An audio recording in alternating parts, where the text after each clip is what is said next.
The engineer is the backbone of the team. A good engineer can lock down an area for their team against an overwhelming swarm. This is a beginner's guide to the engineer when you're new to Deep Rock Galactic.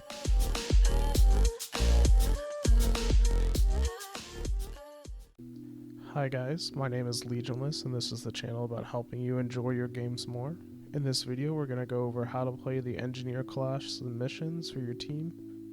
By the end of this video, you'll be ready for deep dives and higher level missions. Make sure to subscribe to the channel for more helpful content, and to like the video to help me out. In Deep Rock, missions have two parts to them: the exploration where you collect objective items, and the combat where you survive or execute targets. During exploration, the engineer's main tool is the platform gun.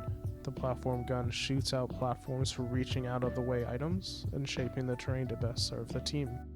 An easy task for you, as the engineer, is to assist your team get those harder reach items. As soon as you land in a mission, you should be scanning the walls and ceilings in the cave you're in. You want to get platforms underneath nitro for ammo, and mission objective items like Morkite first.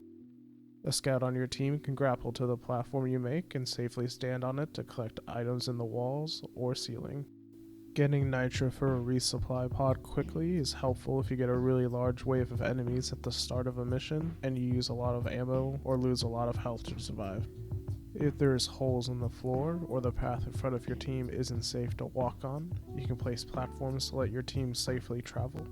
You can cover molten rock that would burn your health away, as well as sticky terrain that will slow everyone to a crawl. These seem like little inconveniences that might not matter. They can make or break a mission when you and your team are getting swarmed by enemies, especially on the way back to the drop pod. Holes made by the resupply pods should also be covered to close off additional spawn locations for enemies. If you don't have a driller on the team, you can make a staircase platform to move vertically through steep caverns. A fun little trick with the platform gun is during the Omen Tower machine event, place two platforms on top of one another in between the tower and each of the three platforms you need to stand on. The first few lasers shot from the tower will be absorbed by the platforms you place down, instead of the dwarfs sitting on the machine event platform. In an upcoming video, I'll have a more detailed guide for easily completing machine events so you can turn in your blank cores for overclocks. During combat, the engineer has one of the most defensible kits out of all of the classes. The sentry turret will shoot to kill anything that gets too close, and usually has enough ammo that you only need to reload in between waves of enemies. This is almost as good as having a fifth dwarf with your team that will help lock down zones you're defending in a mission where you have to stay in a small area.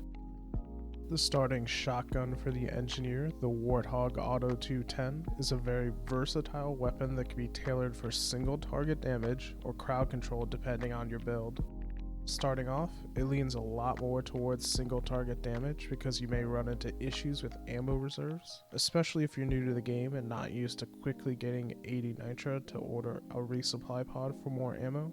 It's a very beginner friendly weapon that's pretty generous with the amount of damage it does to enemies. With the Warthog, you should be aiming for weak points on enemies and ramming the barrel down for maximum damage.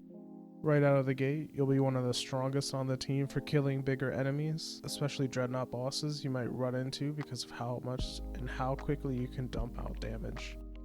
The stubby SMG is the alternate primary weapon you can unlock for the engineer and leans more towards crowd control instead of single target damage like the Warthog.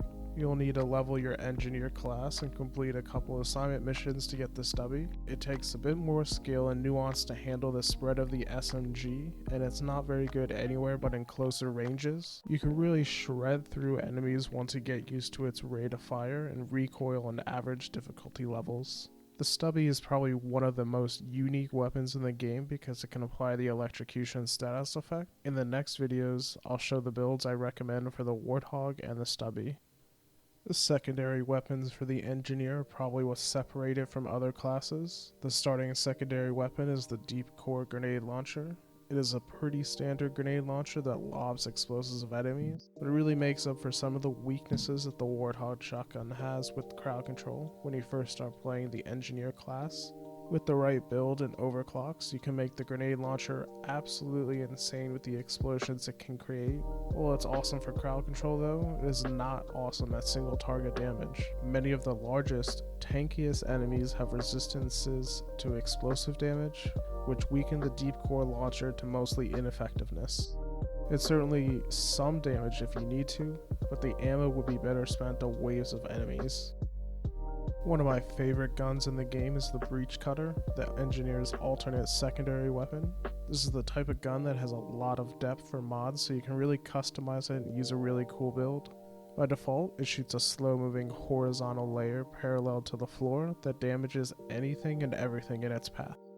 As you can imagine and see on screen, it's really good at crowd control. It's also really good at single target damage because it strips away armor on enemies to increase their weak point area, and it does damage the entire time it's passing through an enemy. For dreadnoughts, it does damage from front to back the entire path through.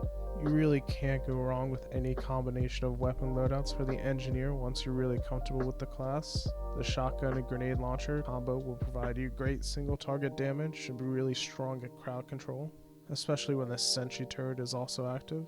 With the builds and overclocks you can do with the Warthog and Deep Core grenade launcher, it'll be incredibly versatile to your team, and any of the missions you can run would be very valuable for deep dives.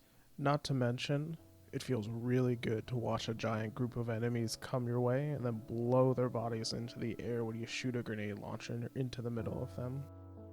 The SMG and the Breach Cutter is a good combination that focuses a little bit more on crowd control as opposed to single target damage, but you'll be far from useless in boss fights.